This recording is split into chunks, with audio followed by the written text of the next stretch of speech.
के अंदर जब भी गतिरोध आया है उन लोगों ने आगे आके बढ़कर उसको गतिरोध को खत्म करने का काम किया है। यहाँ सदन के नेता को चिंता ही नहीं है, अध्यक्ष जी को चिंता ही नहीं है। मंत्री आते हैं जिनके पास कोई पावर नहीं है, यहाँ हाँ करके चले जाते हैं, मीडिया में बयान दे देते हैं, अखबार में फोटो छपवा देते हैं कि हम वार्ता करना चाह रहे हैं, कांग्रेस हट कर रही है। भाई कौन सा हट कर रहे हैं? हम लोग मीडिया के माध्यम से कहना चाहता हूं, कौन सा हट कर रहे हैं? अगर हम लोग ये बात, अगर टिप्पणी जो की गई है मंत्री के द्वारा जिस गलत तरीके से, उसको हम हटवा नहीं सकते और अध्यक्ष जी को अपील कर नहीं सकते, तो फिर यहाँ क्यों आते हैं विधानसभा के अंदर?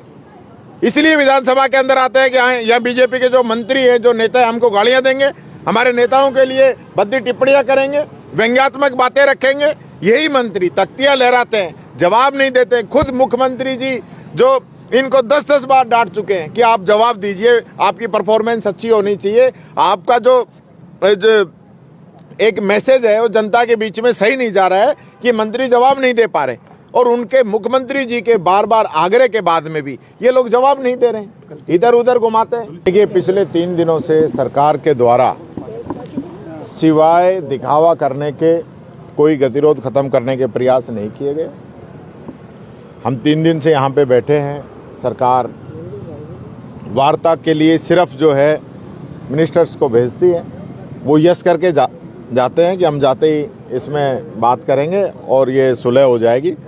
लेकिन लगातार जो है हम लोग यहीं पे रुके हुए हैं। ये स्थिति इन लोगों ने बना दी है और लोकतंत्र के इस मंदिर को जो ताकत बाबा साहब के संविधान ने दी, उस ताकत को ये लोग कमज़ोर करना चाहते हैं, विपक्ष की आवाज़ को दबाना चाहते हैं कि इनके मंत्री जो मर्जी जो बोलते रहें, चाहे ये गलत आंसर दें, आधा आंसर दें या आंसर नहीं दें, चाहे इनके मंत्री हमारे नेताओं के खिलाफ जो मर्जी जो बयान दें।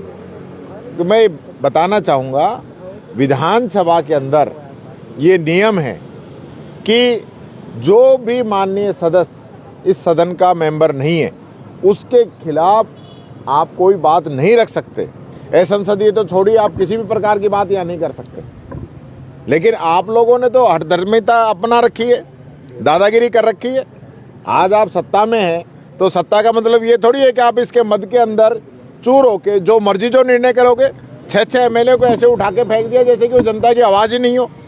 आप ऐसे कैसे आप इन सबको निलंबित कर सकते हो? ऐसा कौन सा अपराध है?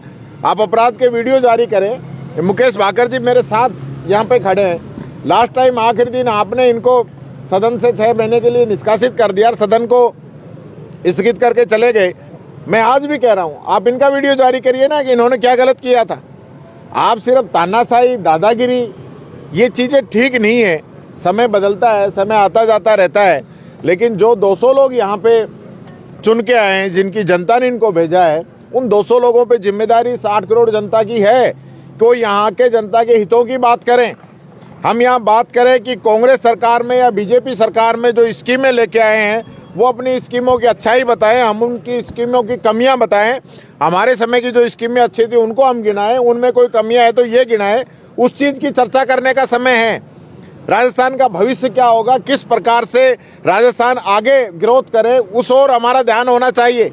हम यहाँ रिश्ते नाते निकालने में लगे हुए हैं। दादी अच्छा वर्ड है, दादी कह दिया। मंत्रियों को होश ही नहीं है कि वो बोल क्या रहे हैं। देश की पूर्व प्रधानमंत्री आयरन लेडी, अरे अपने नेताओं से सीख लो कम से कम। अटल बिहारी वाजपेयी जी ने इंदिरा गांधी जी को दुर्गा का अवतार बताया था, उन्हीं से सीख ले लो। और आप किस प्रकार से, किस व्यंग्यात्मक लहजे में आप इंदिरा जी पे जो टिप्पणी कर रहे हो, क्या वो अच्छा लगता है?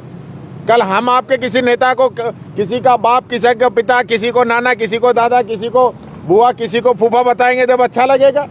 क्या हम यहाँ रिश्ते नाते जोड़ने के लिए आते हैं, जनता की आवाज़ उठाने के लिए आते हैं? हम जनता के हितों पे बात नहीं कर रहे। इस बजट के अंदर हर राजस्थानी के सर के ऊपर 1 लाख रुपए का कर्ज इन लोगों ने मांड दिया, उस पर तो चर्चा नहीं है। क्या बजट में राजस्थान की जनता को दिया है, उस पर चर्चा नहीं है।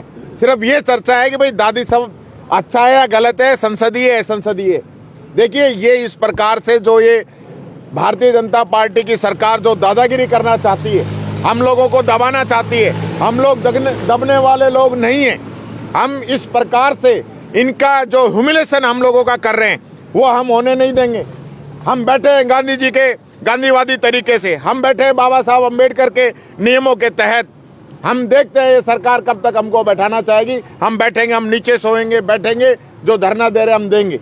सदन का नेता आ जाए, कह दे कोई गतिरोध नहीं है, काम शुरू कीजिए, हम 1 मिनट में खड़े हो जाएंगे। ये कोई इस प्रकार का ईगो थोड़ी है यार। हम कोई, हमारी जमीन थोड़ी बट रही है या हमारा कोई बंटवारा थोड़ी है, कोई हमारी कोई ईगो की लड़ाई है। अगर हम यहाँ पे आ गए, कोई बात होगी, गतिरोध बन गए, पहली बार नहीं 1000 बार हुआ है। जो बेंच तक जहाँ तक गए हैं माननीय सदस्य, 1000 बार गए हैं, कोई पहला वाकया नहीं है। हम अध्यक्ष को भी गुहार करने के लिए वहां तक नहीं जाएं तो कहाँ जाएंगे बताइए आप लोग।